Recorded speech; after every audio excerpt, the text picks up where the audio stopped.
पारिवारिक जीवन में, दाम्पत्य जीवन में अक्सर ये देखने में आ रहा है आज के टाइम में कि बहुत टेम्परेरी प्रॉब्लम्स के समाधान के लिए हम परमानेंट डिसीजन ले लेते हैं। मतलब समस्या तुम्हारी टेम्परेरी 2-4 दिन रहेगी, 2-4 दिन बाद ठीक हो जाएगी, हफ्ते भर बाद ठीक हो जाएगी, 15 दिन बाद ठीक हो जाएगी। 4 रिश्तेदार आज आ गए, 2 दिन घर में रहेंगे, 2 दिन के बाद चले जाएंगे, लेकिन उस मुद्दे को लेकर हम इतना बढ़ा देते हैं कि उसके लिए कुछ परमानेंट डेंट पैदा कर लेते हैं, ये परमानेंट प्रॉब्लम्स पैदा कर लेते हैं, जिससे हमें बजाय लाभ का नुकसान होने लगता है। तो थोड़ा सा जो धैर्य, जो आपने बात की त्याग की और धैर्य की, वो खत्म हो रहा है। पेशेंस नहीं है लोगों में, जरा सा भी सब्र नहीं है। सब्र और शुक्र 2 ऐसी चीज़ें हैं, ये व्यक्ति शुक्राना, धन्यवाद से भरा होना, थैंकफुल होना अपने जीवन में, ग्रेटिट्यूड से भरा होना।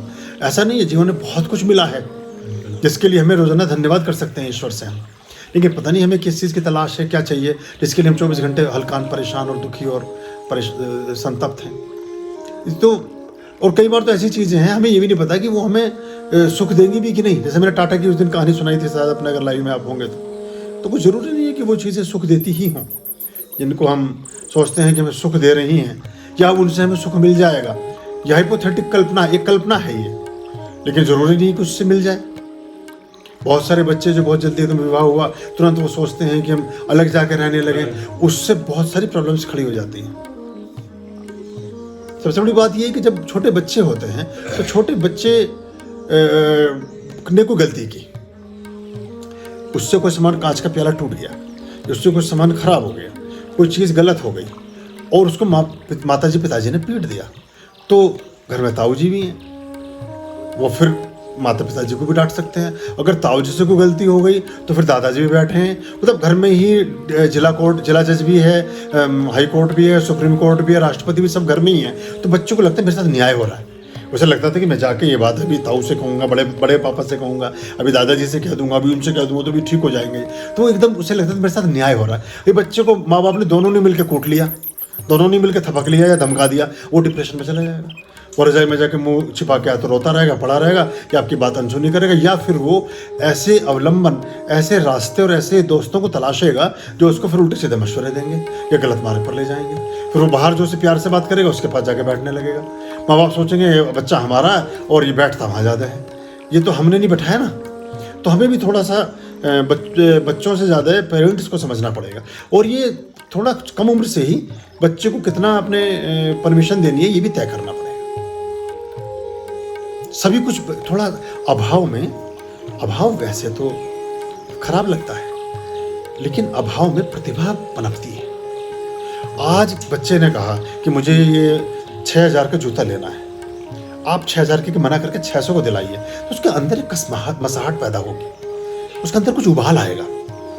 वह कोई बात नहीं, मैं कमाऊंगा ना, तब मैं खरीदूंगा 6000 का, तब मैं 10,000 का खरीदूंगा। अभी जो आग है ये आगे बढ़ने की प्रेरणा देती है, ये इस बच्चे के जीवन का परिष्कार करती है। जब वो जगह तिरस्कार देखता है, अपमान भी देखता है, शोषण भी देखता है, जरूरी नहीं कि उसको इसी में रखा जाए, लेकिन ये ऐसे एलिमेंट हैं जो एक सोने में जितनी भी रफ फॉर्म है उसको बर्न कर देते हैं। उस सोने में जितना भी गंदगी है, कूड़ा कचरा है, उसे छांट देते हैं, और फिर वो इस आग में जलने के बाद शुद्ध कुंदन बन करके निकलता है, और वो 24 कैरेट की कीमत लगती है उसकी। वही सारे लोग जो दुनिया में कामयाब हैं, जिन्होंने बहुत थपेड़े खाए हैं, चाहे नरेंद्र मोदी हो, चाहे मुंशी प्रेमचंद हो, कहीं दुनिया में कहीं भी आप, चाहे बराक ओबामा हो, जो भी लाइफ में बड़े हो, अमिताभ बच्चन हो, ये सारे वो लोग जो किसी फील्ड में भी आप ले लें, जिन्होंने स्ट्रगल को बड़े नज़दीक से देखा है। जो अखबार, अब अमिताभ बच्चन ने अपनी ऑटोबायोग्राफी में लिखा है, जीरो से हीरो जो है, उसमें लिखा है कि मैं कैसे अखबार पर भी सोया, जबकि बहुत समृद्ध घर का था, कि घर वालों से बार बार पैसे क्या मांगने। रेड लाइट पे किसी ने मजाक उड़ा दिया तो शीशा उतार के उसने गाली दे दी मुझे, तो मैं सुन के खून का घुट पी के आगे निकल गया कि भाई ये बल्ली आ गई, लकड़ी की बल्ली, ये फिल्मों में नहीं चलेगी। मतलब अब छोटी छोटी चीज़ें तो हर आदमी के जीवन में। अब बच्चा अगर 24 घंटे बहुत ही ऐसे वातावरण में है कि उसे अपने हाथों हाथ ही रखा हुआ है, तो उसमें विकार की संभावना अधिक हो जाती है। सामान्य रूप से उदाहरण के तौर पर जैसे राहुल गांधी, जो हर समय ही आपने बहुत सुख सुविधा में रखा है जिस बच्चे को, उसकी प्रतिभा बहुत परिष्कार को उपलब्ध नहीं होती, बहुत टैलेंटेड नहीं बन पाता बच्चा वो। इसलिए करोड़पतियों के बच्चे जो स्पून फीडिंग, जो ये सिल्वर स्पून के साथ फीडिंग करके बड़े होते हैं, ये प्राय बहुत प्रतिभाशाली नहीं होते, और कई बार ये अपने बने बनाए रोजगार और कारोबार और सबको नहीं संभाल पाते। और माँ बाप ने तो स्ट्रगल कर, उन्होंने तो स्ट्रगल देखा है। वो तो पैदल भी चला है, वो तो रिक्शा में भी चला है, वो तो सब काम। सुब्रत राय ने सहारा बनाया, उसने तो नमकीन भी बेची, वो तो लिबरेटर स्कूटर पे नौकरी भी की, उन्होंने तो 50 काम किए करके उसने उस एम्पायर को खड़ा कर दिया। लेकिन जिस दिन वो नहीं रहेगा ये सारा एम्पायर ध्वस्त हो जाएगा, समाप्त हो जाएगा। तो ये ऐसे चलती है। कोई एक आदमी जो बहुत, और अपने लाइफ में भी आप देखें जिन भी लोगों ने स्ट्रगल किया अपने आसपास, और फिर उनकी सफलता भी स्थायी होती है, मजबूत होती है, परमानेंट होती है, और उसके साथ डिप्रेशन और बाकी चीजें नहीं आती। अभी बच्चे सोचते हैं कि सारी चीजें ऐसी चुटकी बजाओ तुरंत हो जाती हैं। तो थोड़ा सा इसमें बस एक क्लच भी दबाना है, ब्रेक भी लगाना है। हाँ, मुफलिसी में थोड़ा सा अभाव, मैंने कहा ना, अभाव में आग पैदा होती है।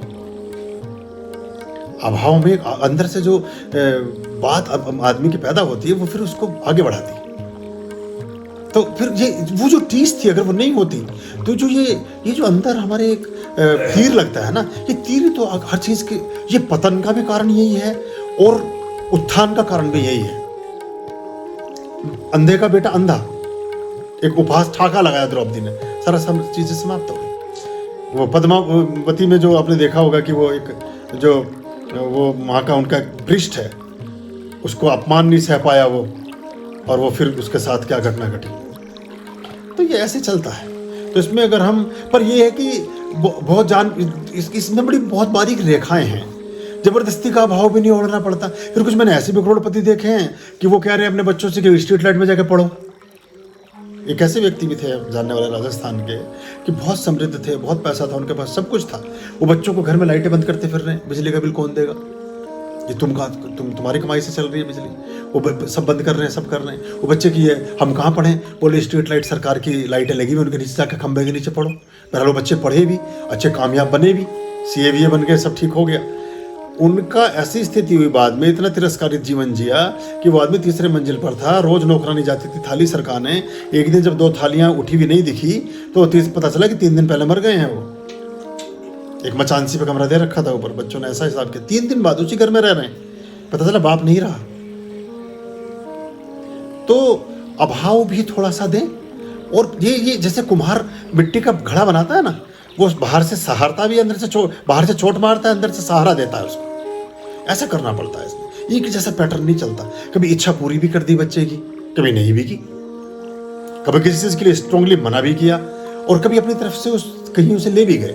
ऐसे करके फिर उसे लगेगा कि जीवन एक ही तरह का नहीं है। या तो हम एक ही अति में जीते हैं, या तो 24 घंटे इतना खुला कर देते हैं कि रोज ही जोमेटो और ये और वो सब चलता रहता है, या फिर एकदम ही ताला लगाते हैं हर चीज के ऊपर। दोनों ही अतियां बुरी हैं। एक जो मध्य मार्ग है वो ठीक रहता है। आर्यं शरणं शुभमस्तु, संभव करणं अरमस्तु। आर्यं शरणं